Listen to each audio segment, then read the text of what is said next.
Stop stop! कौन हो तुम लोग? ये लोग क्या हुआ सर? कौन हो तुम लोग और कहां से आए हो? सर हम लोग पुणे से आए सर, के कॉलेज के स्टूडेंट से। मैं म्यूजिक की आवाज सुनकर आया हूँ। तुम्हारे साथ हेमा परांजपे नाम की लड़की भी थी? हाँ, क्यों?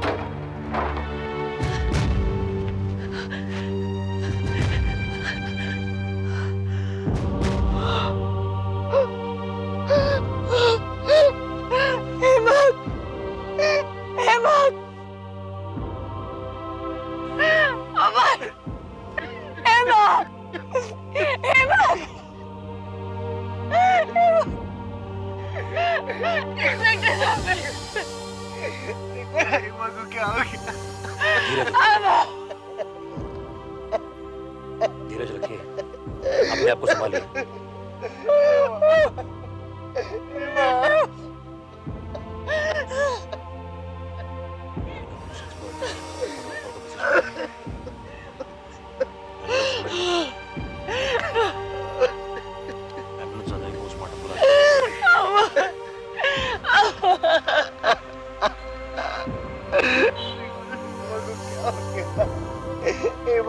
इंस्पेक्टर साहब आप प्लीज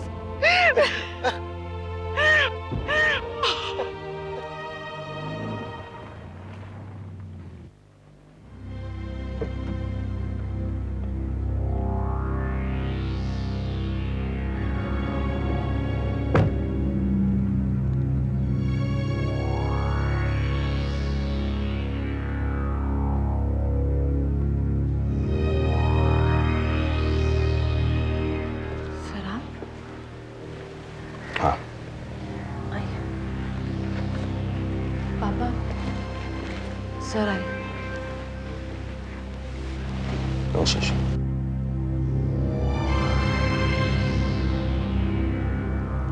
अनुराधा, जो नहीं होना चाहिए था वो हो गया है। जब मुझे पता चला तब बहुत बुरा लगा मुझे, लेकिन इंसान के हाथ में है ही क्या? एक खामोश तमाशाई के अलावा उसकी हैसियत ही क्या है? और ये जो कुछ भी हुआ उसमें मेरा कसूर है। नहीं मैं तुम्हें हेमा को गेस्ट हाउस पे ले जाने की सलाह देता और ना ही ये सब कुछ होता। नहीं सर, आप अपने आप को दोषी मत ठहराइए। आपने जो कुछ भी किया हमारी भलाई के लिए किया। देखिए, होनी को कोई नहीं टाल सकता है साहब, कोई नहीं टाल सकता है। किसे पता था कि खूनी यहां तक आ जाएगा। आपने तो हमें अपना समझ के सलाह दी थी। होनी को कोई टाल नहीं सकता। आप अपने ऊपर इल्जाम मत लीजिए। नहीं बाबा, मैं अपने आप को कभी माफ नहीं करूंगा।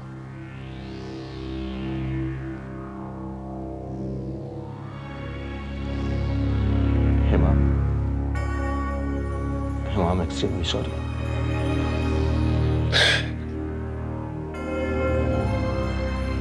अगर माफ कर सको तो माफ कर देना मुझे। अनुराधा, अपने आप को संभालो, तुम्हारे पिताजी को संभालो। चलता हूं मैं।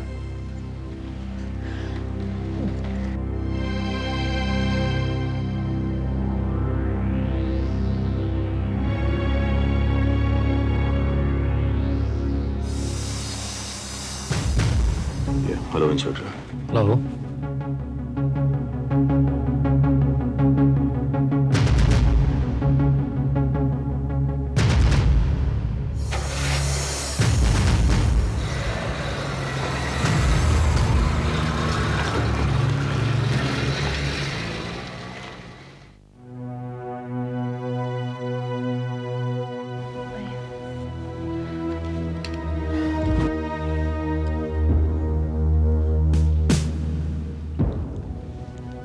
आप लोग जिन हालात से गुजर रहे हैं, ऐसे हालात में मुझे यहां आना पड़ा, इस बात का मुझे बेहद अफसोस है। लेकिन जहां तक तहकीकात का ताल्लुक है, हम पुलिस वालों को दिल के बजाय दिमाग से काम लेना पड़ता है। इंसान होकर भी इंसानी उसूलों को नजरअंदाज करना पड़ता है। हमारी लाख कोशिशों के बावजूद शैतान अपने चक्र में कामयाब हो गया। मगर मैं उसे उसके अंजाम तक पहुंचाए बगैर नहीं रहूंगा। इसका क्या फायदा होगा? क्या फायदा होगा इंस्पेक्टर साहब? हमारी बेटी वापस तो नहीं आ सकती। आपकी बात सच है बाबूजी, लेकिन इसका मतलब यह तो नहीं कि उस शैतान को खुला छोड़ दिया जाए।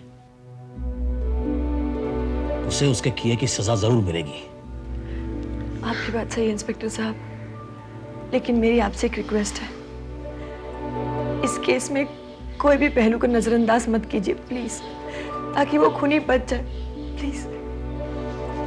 इसीलिए तो मैं आज यहां आया हूं, ताकि इस मामले में कुछ ज्यादा जानकारी हासिल कर सकूं। अनुराधा जी, जहां तक मेरी मालूमात का ताल्लुक है, मुझे पता चला है कि जिस रात हेमा का खून हुआ, ठीक उसी रात उस गेस्ट हाउस का फोन बिगड़ा हुआ था। इसलिए हेमा को टेलीफोन करने के लिए गेस्ट हाउस से बाहर जाना पड़ा। लेकिन इतनी रात को हेमा किसे फोन करने जाएगी?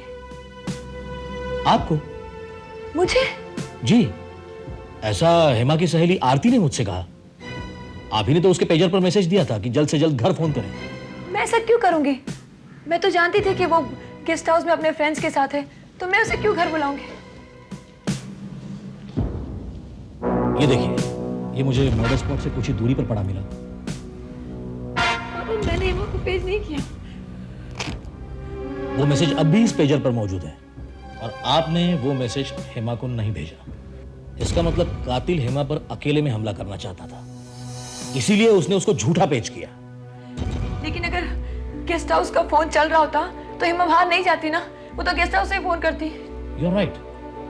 हेमा के फ्रेंड्स की मौजूदगी में गेस्ट हाउस में ही हेमा पर हमला करना कातिल के लिए नामुमकिन था, इसलिए सबसे पहले उसने गेस्ट हाउस का टेलीफोन डिस्कनेक्ट कर दिया।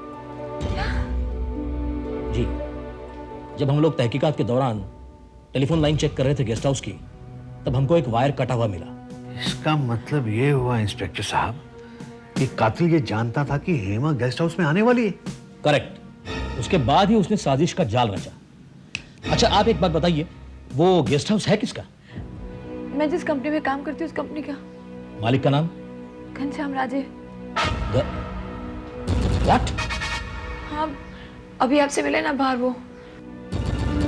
अच्छा अच्छा अच्छा, मैं उस आदमी को अच्छी तरह जानता हूँ। हेमा बहुत अपसेट थी, इसलिए उन्होंने मुझे सजेशन दिया था कि हेमा को गेस्ट हाउस में रख दो। ओह, आई सी, आई सी।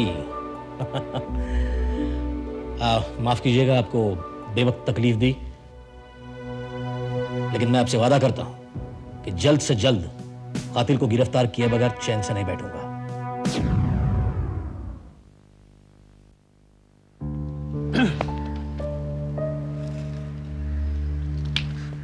कहाँ हो रीमा? अब ये सब, इन सब बातों पे सोचना बंद कर दो। तुम्हारे रास्ते का पत्थर हमेशा के लिए हट गया है।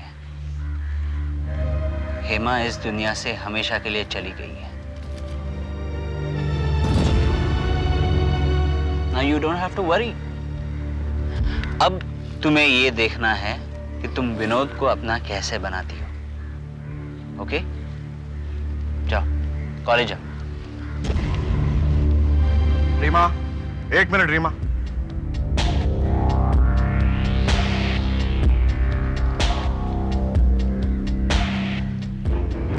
रीमा, मैं तुमसे ये पूछना चाहता हूं कि विनोद के साथ काफी टाइम से लव फेयर चल रहा था ना?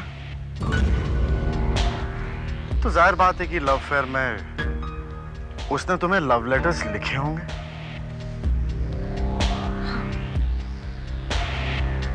ओह, तो क्या वो लव लेटर्स हैं तुम्हारे पास? हाँ। ऐसा करो कि वो लव लेटर्स तुम हमें दे दो। आगे क्या करना है वो हम लोग देख लेंगे। जी भैया।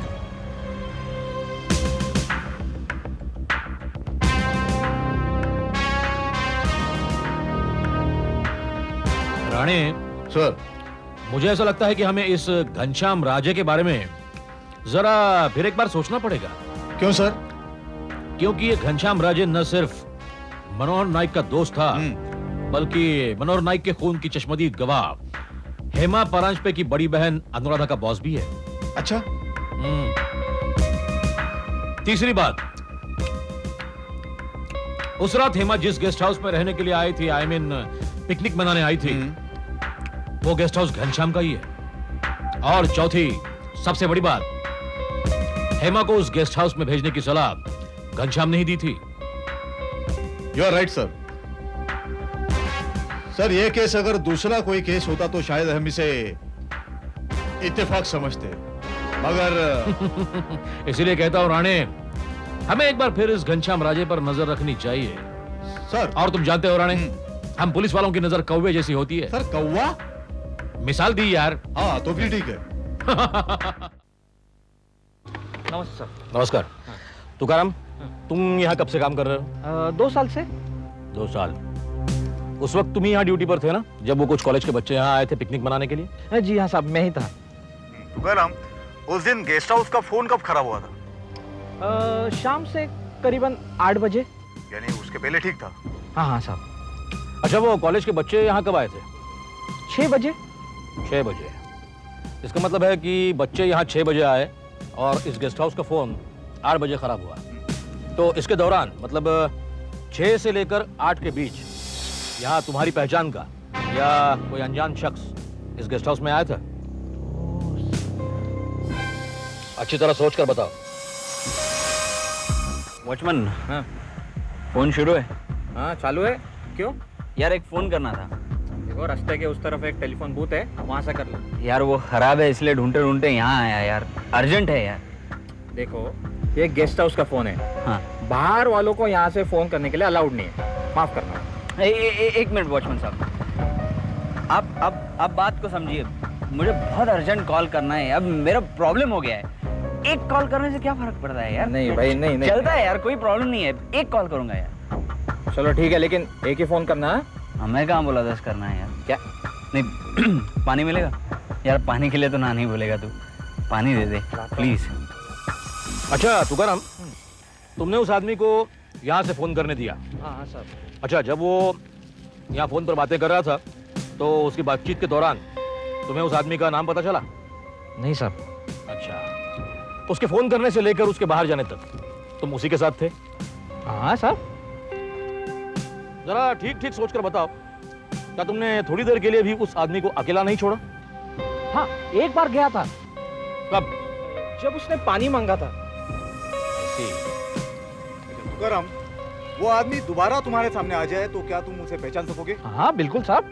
गुड सर, मैं जरा उस टेलीफोन बूथ पे जाके इंक्वायरी करता हूँ, देखता हूँ सचमुच उस दिन फोन खराब था या।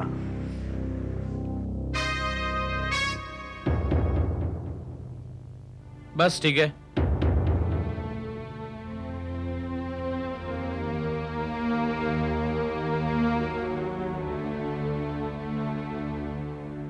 अमोल, क्या हुआ? देखो, तुम अभी क्या सोच रहे हो मैं समझ सकता हूं, और तुम्हारे दुख का एहसास भी है मुझे, लेकिन तुम्हें यह सब कुछ भूलने की आदत डालनी होगी अमोल। नहीं विनोद, मैं हिमा को जितना भी भूलने की कोशिश करता हूं उतनी याद आती है मुझे। अब तो उसकी यादों को मैंने अपना साथी बना लिया है। मैं जानता हूं अमोल, और मैं ये भी जानता हूं कि तुम दोनों एक दूसरे को कितना चाहते थे, मगर ये सब कुछ ऐसा हो जाएगा, ये किसने सोचा था? कभी कभी मैं ये भी सोचता हूं कि काश हेमा आरती की बर्थडे पार्टी में नहीं आती, ना उसको घर जाने में देरी होती, और ना ही वो खून होता हुआ देखती। Control yourself please. देखो अमोल, सच्चाई ये है कि आज हेमा हमारे बीच में नहीं है, और हमें इस सच्चाई का सामना करना है। Please control yourself. Come on, आ जाओ।